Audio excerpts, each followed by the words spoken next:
자, 오늘은 이제 정체성과 유형, 그리스도 안에서 나를 찾아가는 여행인데요. 정체성, 자존감, 그리고 네 가지 유형에 대해서 살펴보도록 하겠습니다.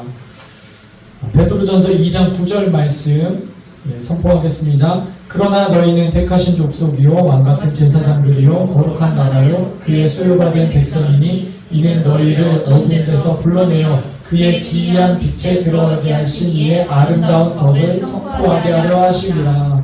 아멘. 이것은 하나님의 말씀입니다. 베드로전서 2장 9절 말씀처럼 우리 하나님의 백성들, 크리스찬들의 정체성을 잘 나타내주는 구절도 없는 것 같습니다. 또 예수님은 너희는 세상의 소금이라 빛이라 말씀하셨어요.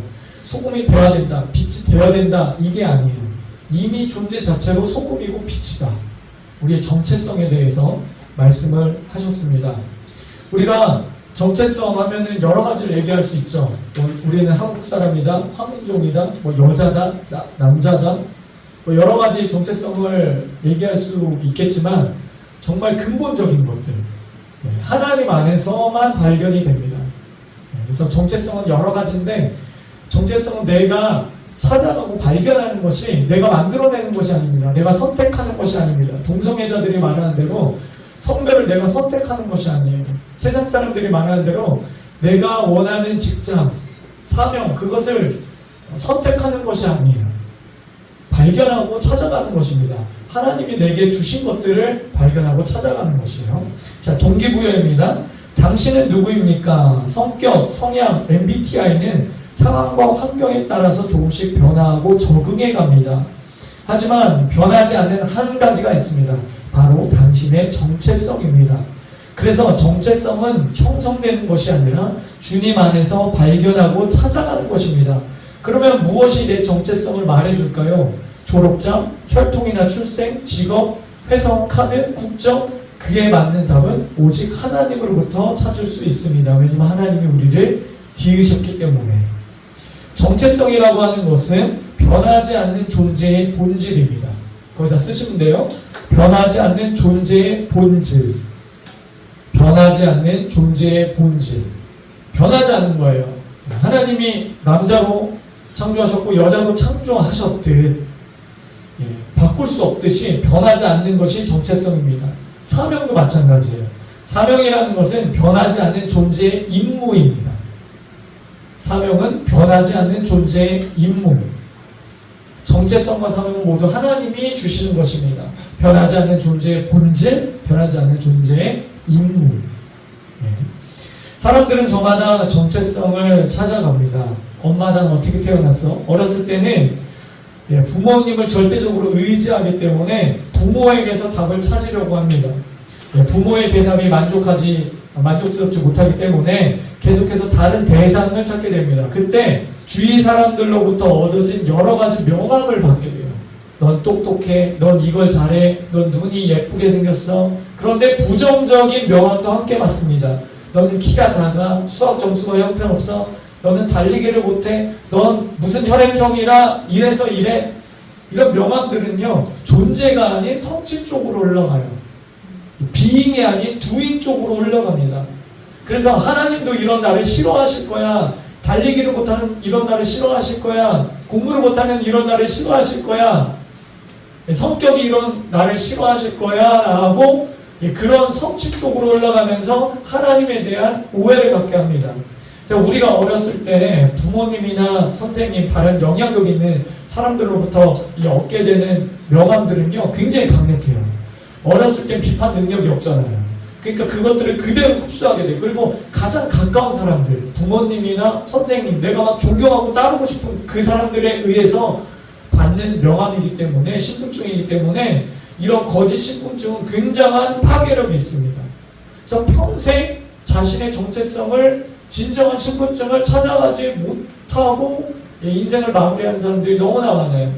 그래서 곧 여러분 쓰시면 돼요. 거짓 신분증을 만들게 되면, 거짓 신분증을 만들게 되면 이것이 나 자신이라고 믿게 돼요. 여기 그림에 보시면 어느 대학 나왔어? 부모님 직업이 뭐야? 너 스펙이 어떻게 돼? 금수저, 흑수저? 어떤 연예인 닮았다, 뭐 나는 뭐 혈액형이 뭐야, 이런 것들은 사실은 우리의 정체성을 나타내 줄 수 없는 거예요. 그래서 공허함이 생깁니다. 왜냐하면 내 정체성을 바르게 뚜렷하게 볼 수 없기 때문에 당연히 공허함이 생기죠. 그러니까 그 공허함을 채우기 위해 사단은 어떻게 합니까? 중독에 빠지게 합니다. 쇼핑 중독, 스마트폰 중독, 보는 거, 듣는 거, 이런 중독에 빠지게 해요. 게임 중독, 연예인 중독. 그래서 우리 자라나는 청소년들이 연예인에 그렇게 열광하고요. 저도 스포츠 좋아하지만 스포츠를 너무 그렇게 광적으로 중독 수준으로 좋아하는 거는 그건 영적으로 좋지 않은 것입니다. 뭐든지 그래요. 네. 연인 관계도 마찬가지입니다. 중독 수준으로 좋아하는 것은 바람직한 것이 아닙니다. 네. 물질도 그렇고요. 왜 웃어? 누가 중독이야? 네. 우리 세라자매를 중독적으로 이렇게 살아가는 자, 그러니까 중독은 더 무상이에요. 하나님의 자리를 대체하는 겁니다. 정체성으로부터 자존감이 나오는데요. 이 자존감은 하나님과의 관계에서 나옵니다. 거기 관계라고 쓰시면 돼요. 자존감 역시 하나님과의 관계에서 나와요. 사람들은 저마다 다른 자존감을 가지고 있습니다. 낮은 자존감을 가지고 있는 사람은 초라한 인생을 살아가고요. 높은 자존감을 가지고 있는 사람은 그의 격에 맞는 인생을 살아갑니다. 낮은 자존감이란 자신은 좋은 사람이 못 된다라고 생각하는, 느끼게 하는 것이에요. 그러나 이것은 사실이 아닙니다. 왜냐하면 자존감은 정체성으로부터 나오는 것이고, 정체성은 하나님이 우리에게 주신 고유한 것이기 때문에, 변하지 않은 존재의 본질이기 때문에, 하나님 우리를 어떻게 보십니까? 가장 가치 있는 존재로 보세요. 우리가 어떤 일을 성취하지 않아, 우리가, 여러분, 하나님이 악덕 기업주 회장님이 아니잖아요. 은행사, 어디 보험 회사 사장이 아니잖아요. 성과 가지고 와라, 이게 아니잖아요. 하나님은 우리를 존재적 가치로서 매우 사랑하시고 존재적 가치로 귀하게 여기십니다. 자존감이라고 하는 것은 나를 사랑하는 감정이에요. 정체성은 하나님이 주시는 변하지 않는 존재의 본질이고, 자존감이라고 하는 것은 나를 사랑하는 감정, 느끼는 감정이에요. 그러니까 나를 어떻게 느끼냐? 나 자신을. 정체성은 강하게 연결되어 있습니다. 주님 안에서 정체성과 사명이 뚜렷한 사람은 뚜렷한 인생을 살아갑니다. 높은 자존감을 가지고 살아가요. 하나님이 주시는 참된 신분증을 가지고 있기 때문에 그의 정체성과 사명 그리고 자존감은 뚜렷합니다. 우리가 실패하는 이유 중 많은 원인이 하나님의 말씀으로부터 멀어져 있기 때문에 그렇습니다. 하나님의 말씀이 우리를 향해서 무엇라고 말씀하시는지 거기에 집중하고 그것을 들어야 되는 거예요. 그것을 들을 때 우리의 정체성과 자존감이 뚜렷해질 수 있어요. 베드로전서 2장 9절에서 10절은 우리 정체성, 우리 자존감을 이렇게 말씀하고 있어요. 그러나 너희는 택하신 족속이요 왕같은 제사장들이요 거룩한 나라요 그의 소유된 백성이니 이는 너희를 어두운 데서 불러내어 그의 기이한 빛에 들어가게 하신 이의 아름다운 덕을 선포하게 하려 하심이라. 10절 너희가 전에는 백성이 아니더니 이제는 하나님의 백성이요 전에는 국류를 얻지 못하였더니 이제는 국류를 얻은 자니라. 자, 여기에 몇 가지 정체성이 나오는지 옆 사람과 2분 드릴게요. 자, 대화해보세요. 자, 몇 가지 정체성이 나오는지 여러분 찾아보실래요? 이 두 구절을 통해서. 자, 우리 같이 볼까요? 자, 우리 같이 보겠습니다. 택하신 족속. 두 번째, 왕같은 제사장. 거룩한 나라. 그죠? 계속해서 그의 소유된 백성, 빛의 소속이다. 나오죠? 그리고 아름다운 덕의 선포자. 6번째 나와. 7번째, 그리스도 안에 이제는 하나님의 백성이 되었다. 8번째, 국류를 얻은 자가 되었다. 8가지. 이것이 은혜의 선포입니다. 여러분, 이것은요, 우리에게 지금 자유 대한민국을 살아가는 우리에게 그렇게 막 크게 와닿지 않을 수 있지만, 노예가 60% 이상의 시대를 살았던 그 로마 시대에 이 8가지, 특히 왕같은 제사장이라는 거는요, 이거는 정말 까무러치게 놀랄 일이에요. 상상조차 할 수 없는 겁니다. 거룩한 나라. 지금 속국 가운데 지배를 받고 있는데 거룩한 나라라는 거예요. 예, 빛의 소속이라는 거예요. 예, 그래서 이런 뚜렷한 어떤 신분과 명함과 신분증을 가지고 있어야 돼요. 투수가 공을 던질 목표점이 뚜렷하지 않으면 그 인생이 실패하고 맙니다. 마찬가지로 뚜렷한 정체성과 자존감을 가지고 있어야 합니다. 부자가 되겠다. 이거는 정체성이 아닙니다. 유명한 사람이 되겠다. 이것도 정체성이 아니에요. 정체성은 내가 결정하는 게 아니에요. 내가 뭐 하고 싶은 게 정체성이 아니에요. 하나님이 우리에게 지금 뭐라고 말씀하시는지. 그래서 성경을 봐야 됩니다. 성경이 말씀하는 나는 이러한 존재다. 네모 박스 안에 여러분들이 함께 외쳐주세요. 제가 읽을 때 네모 박스 안에 있는 것들을 여러분 크게 선포해 주세요. 나는 보배롭고 존귀하게 창조된 존재다. 나는 본래 하나님과 한 가족으로 창조되었다. 나는 이 땅을 통치할 수 있는 권위를 위임받았다. 본래 사람은 천사들보다 높았다. 본래 사람은 영원히 살 수 있었다. 이게 우리의 정체성이에요. 그러나 죄의 결과로 죽음이 들어왔다. 죄로 인하여 창조 질서가 깨어지고 가족관계가 파괴되었고 죄의 노예가 되었다. 죄의 결과로 참된 정체성과 사명을 잃어버렸다. 그러나 예수님의 대속사건을 전인격적으로 받아들임으로 희년을 맞이하게 되었다. 나를 창조하신 하나님께서는 거짓 신분증을 통해서 빼앗기고 잊어버리고 잃어버리고 거부해버린 나의 정체성과 사명을 예수님 안에서 다시 발견하고 개척해 나갈 권위와 성령을 부어주신다. 아멘. 죄로 인해서 정체성과 사명 이런 것들 잃어버렸지만 예수님의 대속으로 말미암아 그 정체성과 사명을 우리에게 주실 뿐만 아니라 권위와 성령까지도 부어주신다. 이것이 우리의 정체성입니다. 그 정체성 안에서 자존감이 흘러나오는 거예요. 자, 넘어갈게요. 당신 자신을 주님의 관점으로 이해해야 합니다. 모든 사람은 장점을 가지고 있습니다. 장점이라고 쓰시면 돼요. 동물학교에 토끼, 사슴, 개, 말, 돼지, 원숭이 이렇게 다양한 동물들이 함께 지내고 있었어요. 토끼는 달리기는 100점인데 수영은 10점이었고 오리는 수영은 100점인데 달리기가 10점이었습니다. 이후에 동물학교 교장은 학생들 각자 부족한 과목을 열심히 훈련시켰어요. 그래서 평균 점수를 높이려고 했습니다. 토끼는 수영만 시켰고요. 오리는 달리기만 시켰어요.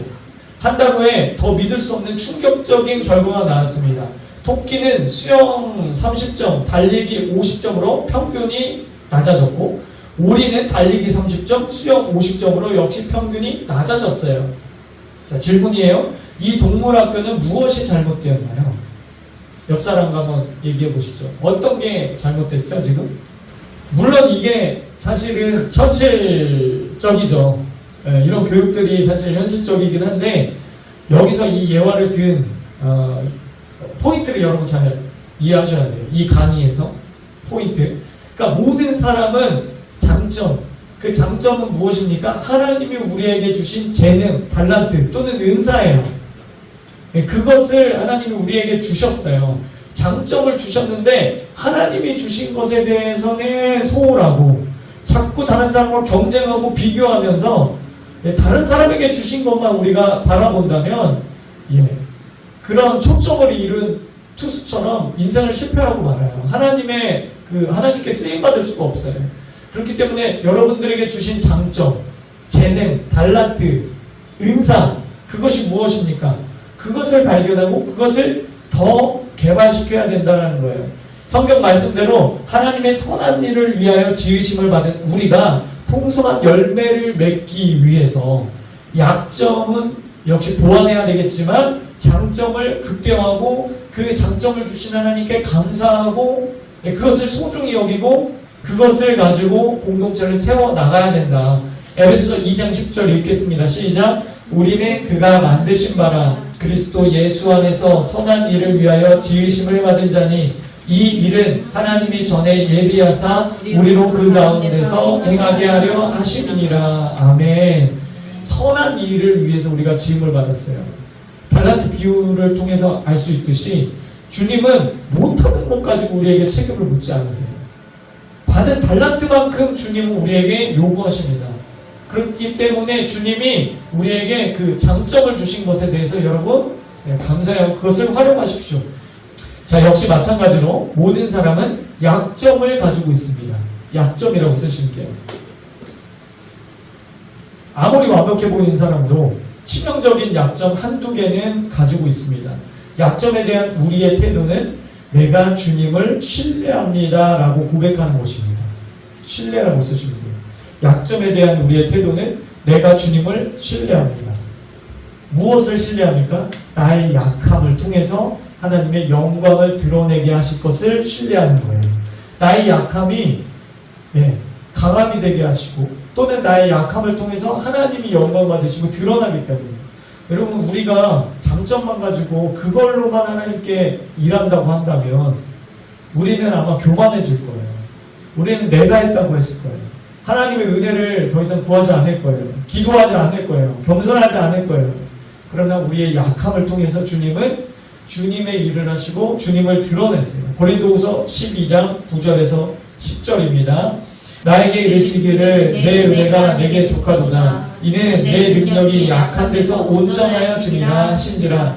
그러므로 도리어 크게 기뻐함으로 나의 여러 약한 것들에 대하여 자랑하리니 이는 그리스도의 능력이 내게 머물게 하려 함이라. 그러므로 내가 그리스도를 위하여 약한 것들과 능욕과 궁핍과 박해와 공고를 기뻐하노니 이는 내가 약한 그때의 강함이라. 아멘. 바울이 약할 때 주님이 일하시거든요. 자기가 할 수 없다라고 주님 앞에 바짝 엎드렸을 때 주님이 역사하시거든요.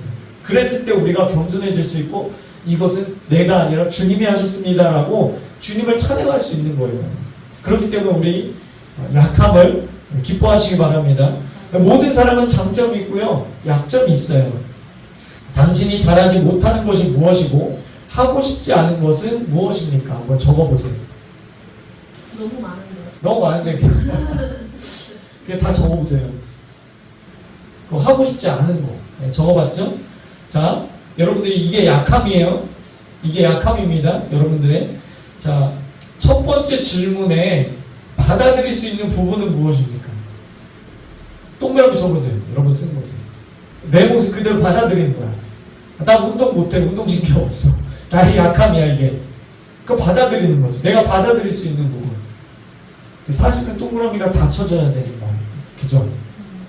사실은 그래요. 신앙 안에서 모든 것이 받아들일 수 있어야 됩니다. 내 모습 그대로. 세 번째, 첫 번째 문항에서 개발하고 보완할 수 있는 부분은 무엇입니까? 자, 넘어가겠습니다. 모든 사람은 자신의 유형 또는 스타일을 가지고 있습니다. 모든 사람은 자신의 유형 또는 스타일을 가지고 있습니다. 유형, 스타일이라고 쓰시면 돼요.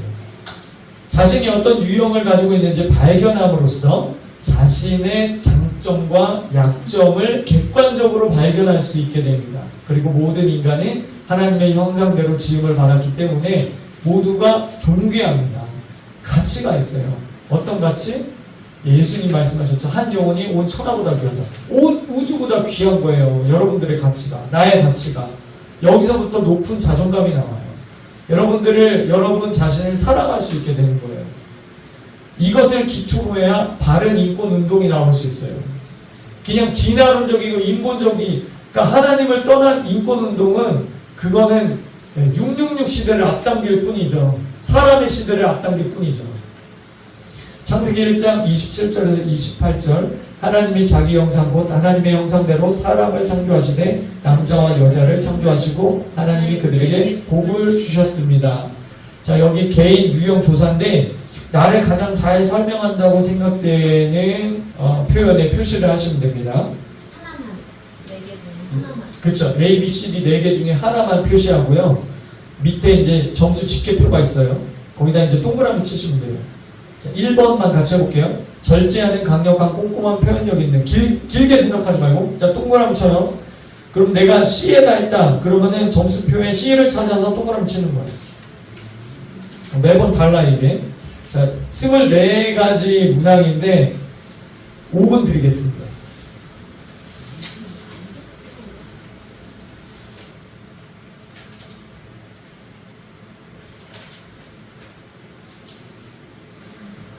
세상에 네 가지 유형의 사람만 있는 것은 아니죠. 당연히 아닌데 우리가 객관적으로 알아가는데 이제 이것이 도움이 조금이나마 될 수 있을 것 같습니다. 어차피 사기력 나온 거 되잖아. 아니야? 이거는 사기력 나온 거 아니야? 여러분 이거는 좋고 나쁜 게 없어요. 그냥 공개해도 돼. 그게 아니라 어.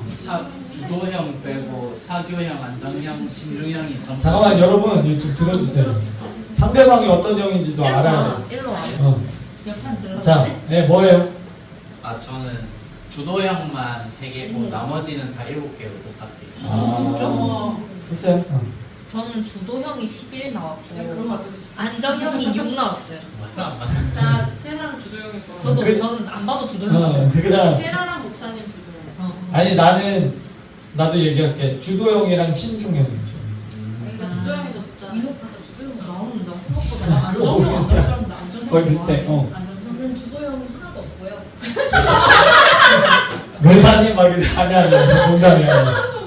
사교형이 3개고 연계야? 주도형이 주도형이 연계. 네, 없어요. 0이야? 근데 그러지 않은데 인우랑 볼 때 그런 보면 거 치고 너무 아니요, 저는 제가 주도형 연계 나올 거라고 생각했어요. 그래. 영어는 오직 한 사람만 인우한테 막 그러는구나. 되게 부담스러워요. 저는 제가 이렇게 뭘 하는 게. 아, 오케이 그냥. 안정형이 16개, 와. 신중형이 5개. 자 이제 대충 들으셨죠? 자 여러분 이거는 좋고 나쁜 게 없습니다. 이거는 그냥 스타일이기 때문에 자 이제부터 자 우리가 하나하나씩 보도록 할게요. 내가 가장 높은 점수를 차지한 2가지 유형 스타일을 여러분 주도형, 사교형, 안정형, 신중형 중에서 이제 가장 높게 나온 점수 2개를 2가지가 여러분 스타일이라고 보시면 되고요. 이것이 다 장점과 단점을 가지고 있습니다. 그러니까 세상에 이 4가지 유형의 사람만 있는 것이 아니지만 우리가 객관적으로 나 자신을 알아가고 발견하는 데 도움이 될 수 있을 것 같습니다. 자, 유형별 장단점을 한번 볼게요. 예, 조금씩 막 웃으시는 분들이 있어요. 네, 다른 사람 생각나나 보죠? 남편, 아내 막 생각나나 봐. 자, 주도형 장점. 이건 일반적인 거예요. 신앙적인 게 아니고 일반적인 겁니다. 주도형 장점. 즉시 성과를 올린다. 자신감이 있다. 자신감. 그러니까 이런 분들은 이제 자칫 잘못하면 교만할 수 있어요. 매우 교만합니다. 왜 교만합니까? 예. 즉시 성과를 올린다. 자신감이 있다. 신속한 결정을 내린다. 삶의 도전을 받아들인다. 초기하지 않는다. 이게 초기하지 않는다는 거는 부분적으로 선택하지 않는다는 거예요. 예, 어려운 문제도 그냥 다 받아들인다는 거죠. 열심히 일한다. 책임을 떠맡는다. 문제를 피하지 않고 해결하려고 한다. 약점이 있어요. 조급합니다. 지나치게 많은 일을 떠맡은다.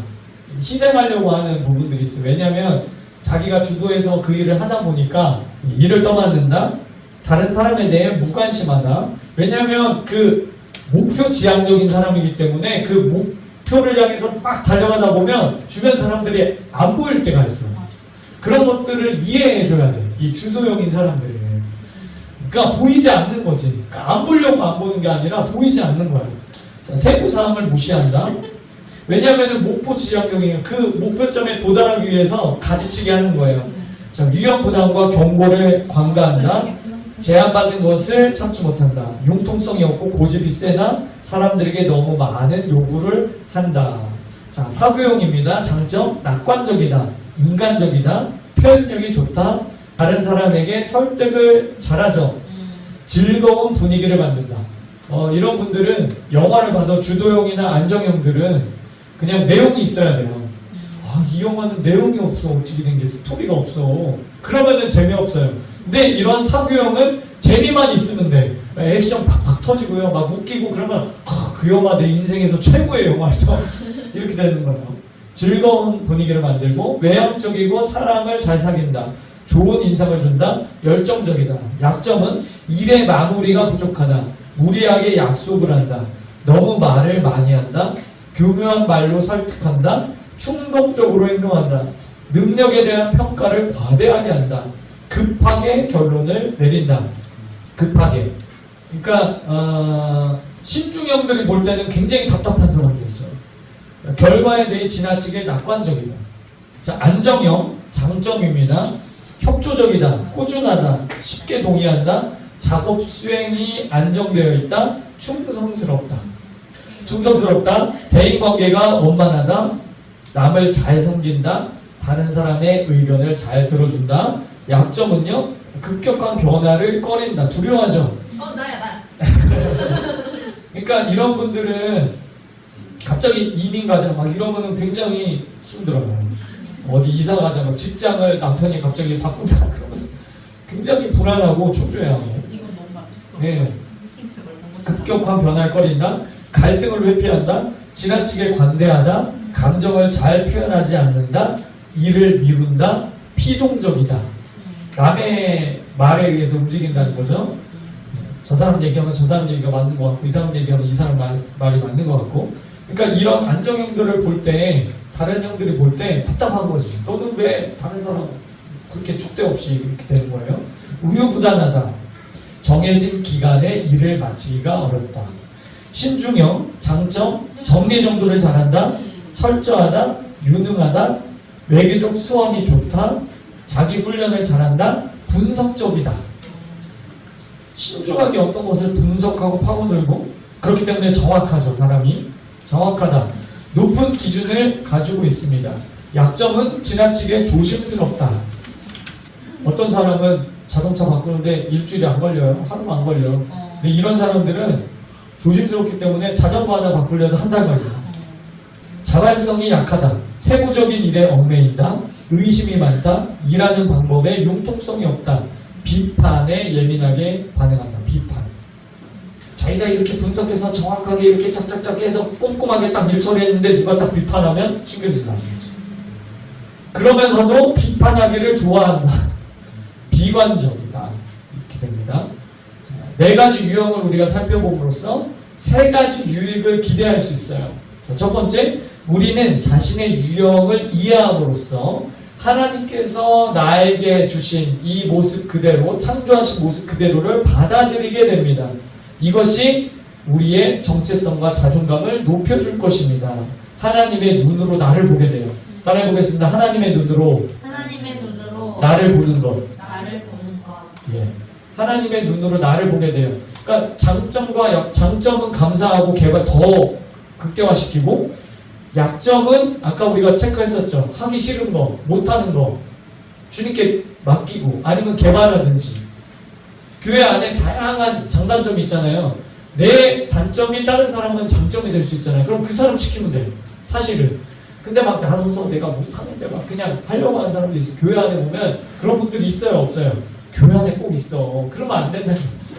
자, 2번째, 우리는 자신의 유형뿐만 아니라 다른 사람의 유형에 대해서 더 깊이 이해함으로써 서로를 가치 있고 존귀하게 여기게 될 것입니다. 이것은 하나님의 눈으로 이웃을 보는 것입니다. 따라해보겠습니다. 하나님의 눈으로 이웃을 보는 것. 이렇게 되면 그 사람이 왜 저렇게 행동했는지 저렇게 말했는지 이해가 되는 거죠.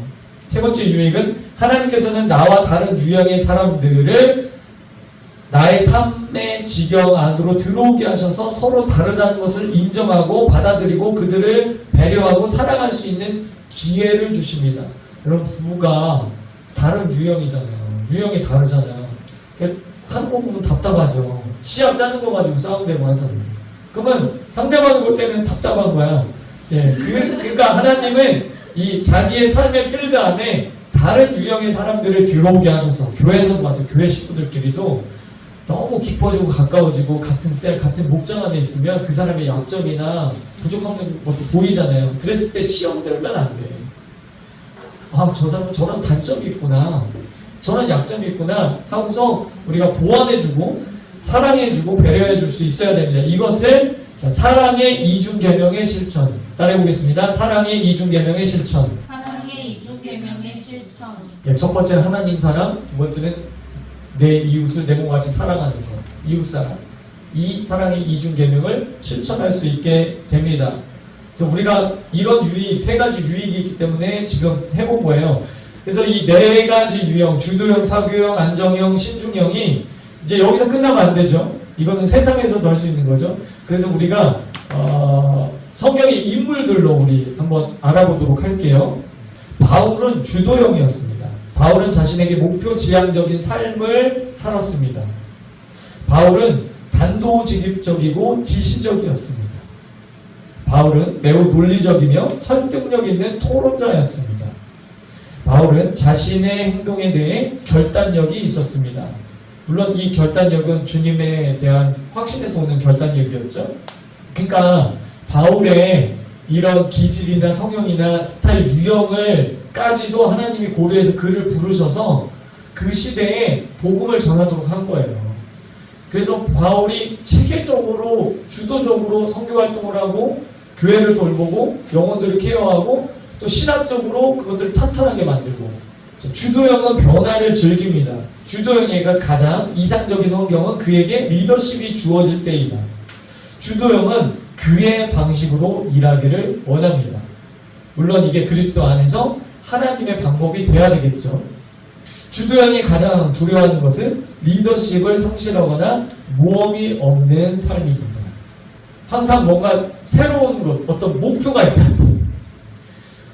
삶의 목표가 없으면 삶의 동기가 생기지 않아. 그래서 때로는 이 주도형들은 뭔가 더 좀 모험적이고 내 인생에 조금 내가 어렵거나 할 수 없거나 좀 벅찬 일까지도 시도하려고 하죠.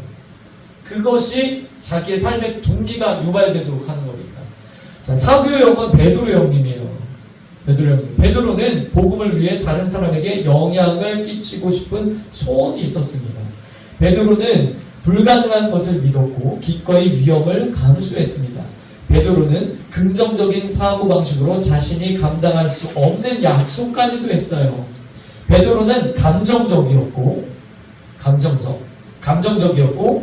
행동이 충동적이었습니다. 물론 이것 때문에 주님의 칭찬을 받기도 하죠. 사교형은 꿈꾸는 일을 좋아합니다. 몽상가들이에요. 사교형에게 가장 이상적인 환경은 그에게 재미있는 일이 주어질 때예요. 그러니까 이 재미라는 요소가 단지 오락이 아니고요. 삶의 어떤 흥미를 유발시키는 것들. 교회 와서 찬양이 어떤 사람은 재미있고 어떤 사람은 설교가 재미있고 어떤 사람은 교제가 재미있고 그 재미가 있어야 이 사람들은 어떤 삶의 동기가 되는. 사교형은 재미있는 방식으로 일하기를 원합니다. 재미있어야 돼요. 사교형이 가장 두려워하는 것은 고립되거나 사람들에게 인정받지 못하는 것이다. 아브라함은 안정형이었습니다. 여러분 보세요. 하나님이 이런 안정형인 아브라함에게 본토지점 아비집을 떠나라고 하잖아요. 사교형인 베드로 형님한테 떠나라고 하면 룰루랄라 휘파람 불고 떠나. 거기 믿음이 필요 없어. 그냥 그 형님은 간다니까. 근데 아브라함은 안정형인데 그 안정적인 모든 가족과 고향을 떠나라고 하니까 거기에 몇 배나 더 큰 믿음이 필요한 거야. 하나님이 그걸 딱 아브라함에게 요구하시잖아요. 아브라함은 하나님의 인도에 순종하여 안전을 보장해주는 고향을 떠났습니다. 아브라함은 갈등 상황이 빚어지면 갈등을 어떻게 하려고 했죠? 회피하려고 했었어요. 아브라함은 충성스러웠고 가족과 친구를 지원했습니다. 예. 자, 아브라함은 사람들의 필요에 민감했기 때문에 소돔을 위해 기도했습니다. 민감했다. 사람들이 뭐가 불편한지 저 사람이 지금 어떤 고민이 있지? 어떤 부분을 좀 교회에서 힘들어하는 것 같은데 그러면 좀 옆에 다가가서 도와주고 좀 이런 분들이에요. 안정형은 지켜보는 것을 좋아합니다. 안정형에게 가장 이상적인 환경은 그에게 평화가 주어질 때입니다. 안정형은 쉬운 방식으로 일하기를 원합니다. 복잡하고 문제가 발생하면 안 되니까. 안정형이 가장 두려워하는 것은 지속성을 잃어버리거나 관계를 무너뜨리게 되는 것입니다. 신중형은 모세였습니다. 모세는 매우 탁월했고 박식한 사람이었습니다. 모세는 도전이 주어질 때 매우 조심스러웠고 세심했습니다. 모세는 이스라엘 자손에게 하나님의 율법을 완벽하게 가르쳤고 그들이 율법에 철저히 복종할 것을 기대했습니다. 모세는 매우 성실한 사람이었으나 다른 사람들이 자신의 책임을 나누어 짊어지는 것을 또 힘들어했어요. 그래서 모든 것을 모세 혼자서 하려고 했죠. 그랬을 때 이드로가 그거는 옳지 않다. 50부장, 100부장, 1000부장을 세워라. 중간 리더십을 세워라. 그것에 또 따라갑니다. 신중형은 관찰하고 조사하는 것을 좋아합니다. 신중형에게 가장 이상적인 환경은 그에게 탁월함이 주어질 때이다. 신중형은 정확한 방식으로 일하기를 원합니다. 정확한. 신중형이 가장 두려워하는 것은 잘못된 일을 하거나 비난을 받게 되는 것입니다. 오늘 강의는 여기서 이제 맺겠는데요. 먼저 하나님은 우리가 깊이 알아야 됩니다. 우리 주님은 우리가 먼저 그의 나라와 그의 의를 구하기를 원하세요. 그러면 너의 삶을 책임져 주겠다 약속하셨어요. 또 주님은 진리를 알지니 진리가 너희를 자유케 하리라 말씀하셨어요. 진리 가운데서 우리의 정체성을 발견하십시오. 우리의 정체성을 발견해 나가십시오. 계속해서 발견해 나가세요. 그리고 그 정체성은 사명과 가장 긴밀하게 연결되어 있습니다. 그래서 우리가 정체성이 뚜렷해야 뚜렷한 사명을 가질 수 있고요. 그리고 높은 자존감을 가질 수가 있습니다. 외적인 것을 가지고 나를 평가하게 된다면 스스로를 무너뜨리는 거예요. 거짓 신분증을 계속해서 만들어내는 것과 똑같아요. 하지만 우리 진정한 아빠, 아버지이신 우리 하나님 앞에 하나님의 눈을 갖게 해달라고 여러분 기도하세요. 하나님의 눈을 갖고 나 자신을 보게 해주십시오. 하나님의 눈을 가지고 다른 사람을 보게 해주십시오. 전에는 미웠던 사람이 교회에서 저 집사만 없으면 저 지체만 없으면 그냥 그것이 하나님의 눈을 갖고 그 지체를 바라보게 되면 용서하고 긍휼을 베푸고 사랑할 수 있게 되는 것입니다. 주의 영이 계신 곳에 자유가 있습니다.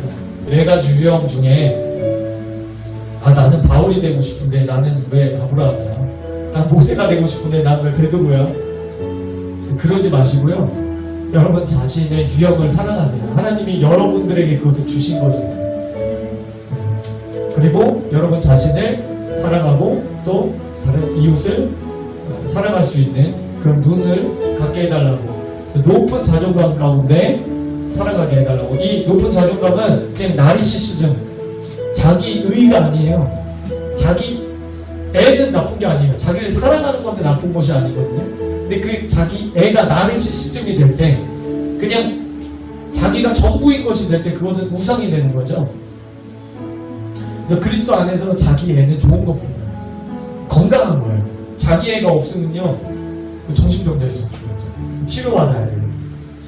그렇기 때문에 하나님 그리스도 안에서의 자기 애를 갖게 해주십시오. 그런 기도를 하시고요. 그 눈을 가지고 다른 사람을 사랑할 수 있는 마음을 주십시오. 우리 짧게